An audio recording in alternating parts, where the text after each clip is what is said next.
All right, so don't lie about who you are. This is for you.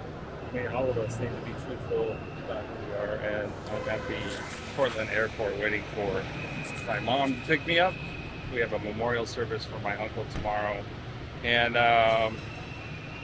yeah, so when you start making content for YouTube, you pay attention to the viewers, you pay attention to the views, the click-through rate, and all of that. Everything they teach you is to change what you're doing so that it matches what the audience wants. And there's a way to do that that's honest, and there's a way to do that that's not. And there's probably shades of gray in between. But what I found is that over the course of creating content on YouTube, number one, it's a learning journey for me as a creator, as an artist. I'm learning things about my craft as a photographer, but also, too, it's a learning journey about creating content for YouTube, for the viewer, for the platform, for the algorithm, for your video making skills. And so it really is tricky to stay honest with who you are. So I have to think about my values, and I'm going to talk about that in a minute. But I want you to think right now. Take 10 seconds. Don't close your eyes if you're driving, but take 10 seconds and think about your top 3 values. What do you care about in life? And so I probably would say one is authenticity for me, vulnerability, and then artistry, like being an artist. So those 3 things motivate me. I've had a career. I've been fortunate to have a very good career in education, public education. I've worked almost 30 years as a high school teacher. I have been a new teacher support person. I've been a consultant. I have managed education technology efforts for local districts. My current job is AI in education, and it's a crazy world out here that we're living in. And we are looking for my mom. They're going to be driving up. They drove up here, so they're going to be in California plates. I should recognize the car. So I know that being authentic, being vulnerable, being artistic, that's true when I'm at my day job. It's true when I'm at home. It's true on YouTube. It's true in freelance photography, freelance work. And so I want to honor that, and I want to make sure that I always create content that is true to that. And so, for example, I started documenting my learning journey, and I have videos where I'm learning how to use off-camera flash, and it's amazing, and it was great, and my artistry just soared. But I found that those tutorials didn't get the views that I wanted, and so I started to change views, or change my approach to get views, and I started to do camera reviews, like should you buy the Canon 5D Mark IV or the Canon EOS R? Those are, I did kind of 2 of those, I think, and those videos really did well for me, and that was really gratifying, and I really loved the feeling that people were consuming the content I was making. And so, however, pursuing those views meant more and more making videos that were about buying a new camera, testing it out, getting a camera on loan, testing it out. And I don't have endless sources of money, so I can't just buy cameras and test them out. I don't feel good about buying them and returning them. So it was really hard to maintain that. But I think that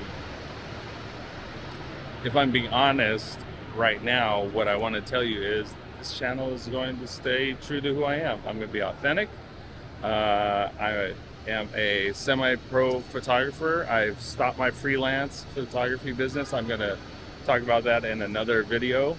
And oh, here they are. Here they are.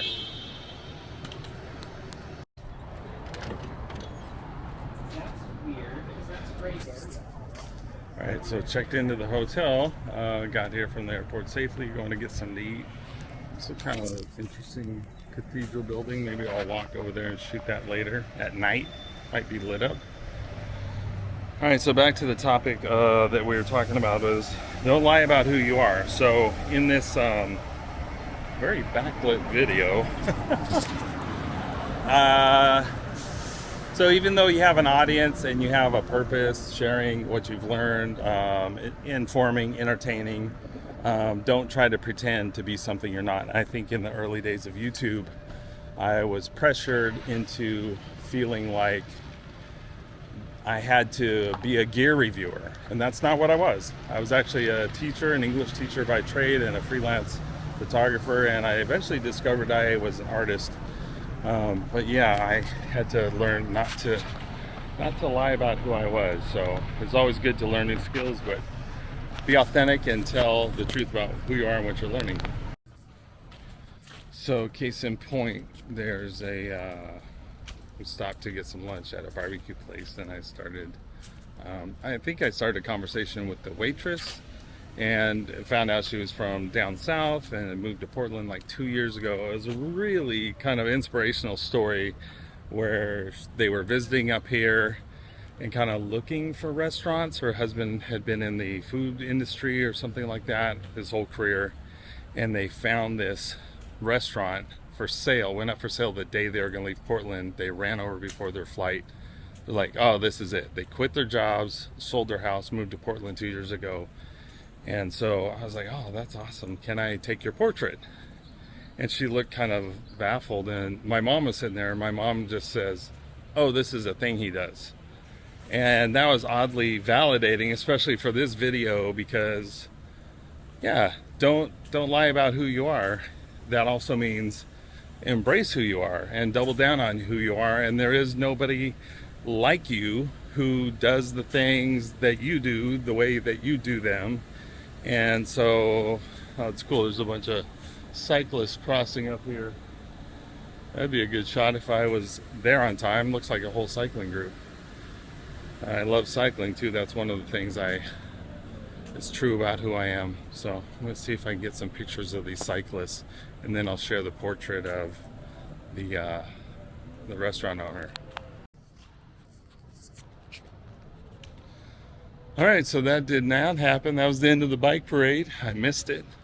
And so don't lie about who you are is one thing I love to do, is I love to stop people and just say, can I take your portrait? And it's a skill and probably deserves a video of its own, and it's kind of a little bit of privilege, and it's sometimes hard to feel at ease doing it, but I do it a lot because it communicates a message, a literal message. Hey, you're worth somebody stopping and taking a picture of you. So that is one reason that I do it. And another reason that I do it is because there's something in when you can capture an expression, a moment, somebody's outfit, an attitude. That's interesting. And it's usually about the light. Like, I don't just stop everybody. It's usually they're in a context of a certain light at the time of day that just is hitting right. Like this waitress in the restaurant, there's a large window facing her in back of us, and it was just sparking this catch light in both of our eyes. And I noticed that, and I'm like, okay, if we move over to the door, I can get that same catch light. And there's a blue wall over there. I'm like, oh, the color of her eyes is going to contrast nicely with the blue wall. And I think it did. I actually took one in black and white that I like just as well. So just don't lie about who you are, be who you are. That means be free. They say fly your freak flag. I mean, do the things that you like to do that bring you joy in the world, because the more joy in the world, the better. All right, thanks for listening. See you in the next video.